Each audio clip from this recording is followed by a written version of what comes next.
আসসালামু আলাইকুম। সবাই কেমন আছেন? আশা করি ভালো আছেন। আজকে আমি আপনাদের রান্না করে দেখাবো হাতে মাখিয়ে মলা মাছের চচ্চড়ি রেসিপি। তো শুরুতেই বলে নিচ্ছি, যারা ফেসবুকে দেখছেন প্লিজ আমার পেজটাতে ফলো দিয়ে সাথেই থাকবেন। আর ইউটিউবে যারা দেখছেন অনুরোধ রইল চ্যানেলটা সাবস্ক্রাইব করে নেবেন। তো এখানে কিছু মলা মাছ বাজার থেকে আনা হয়েছে। মলা মাছগুলোকে আমি ভালো করে কেটে কুটে পরিষ্কার করে নিয়েছি। এই ভিডিওটা আর আপনাদের সাথে শেয়ার করা হলো না, যেহেতু ছোটো মাছ কাটতে সবাই জানেন। চুলায় একটা কড়াই বসিয়ে দিলাম, দিয়ে প্রথমে দিয়ে দিলাম টমেটো। এখানে আপনারা চাইলে বেগুন আলু দিয়েও করতে পারবেন এই চচ্চড়িটা। টমেটোটা দিয়ে দিলাম কিছুটা কাঁচামরিচ কুচি আর পেঁয়াজ কুচি। এখন দিয়ে দিলাম 1 চামচ হলুদ গুঁড়া, 1 চামচ মরিচ গুঁড়া, 1 চামচ ধনিয়া গুঁড়া, স্বাদ মতো লবণ। ছোটো মাছ এইভাবে রান্না করে খেলে কিন্তু অনেক মজা হয়। হাতে মাখিয়ে যে কোনো ছোটো মাছ রান্না করলেই মজা হয়, শুধু মলা মাছ না।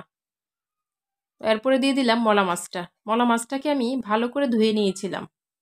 এখন দিয়ে দিলাম সয়াবিন তেল, দিয়ে হাত দিয়ে ভালো করে মেখে নেব। এই মাছটা হাত দিয়ে এভাবে মেখে রান্না করলে খেতে কিন্তু অনেক মজা হয়। হাত দিয়ে অনেকটা সময় মেখে নিব, 2-3 মিনিট সময় নিয়ে এইভাবে হাত দিয়ে ভালো করে মেখে নিব, মশলাটা যাতে মাছটার সাথে ভালো করে লাগে। এভাবে হাত দিয়ে মাখানো হয়ে গেলে এখন দিয়ে দিব পরিমাণ মতো পানি। পানিটা দিয়ে হাত দিয়ে আবার একটু মেখে নিব। এখন একটা ঢাকনা দিয়ে চুলার আঁচটা একটু বাড়িয়ে জাল করে নিব প্রায় 10 মিনিটের মতো। ছোটো মাছ রান্না করতে কিন্তু বেশি একটা সময় লাগে না, আর ঝামেলাও অনেকটা কম। বড় মাছ রান্না করলে দেখা যায় যে মাছ ভাজি করতে হয়, আবার রান্না করতে হয়, কিন্তু ছোটো মাছ রান্না করা খুবই সহজ।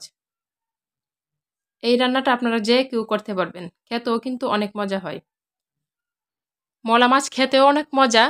মলা মাছে রয়েছে প্রচুর পরিমাণে ভিটামিন এ, যা আমাদের চোখের দৃষ্টিশক্তি বাড়াতেও অনেক সহায়তা করে।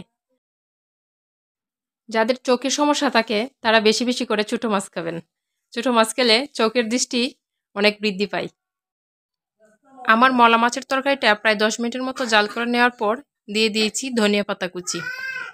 ধনিয়া পাতা কুচি দিলে মলা মাছের তরকারি খেতে অনেক মজা হয়। দিয়ে আবারও 2-3 মিনিটের মতো জাল করে নিয়ে চুলা থেকে নামিয়ে নেব। তো আমার রান্নাটা কমপ্লিট হয়ে গেছে। এখন একটা বাটিতে তরকারিটা বেড়ে নেব। দেখুন আপনার তরকারিটা কেমন হয়েছে। আশা করি আজকের রেসিপিটি আপনাদের ভালো লেগেছে। ধন্যবাদ সবাইকে। আল্লাহ হাফেজ।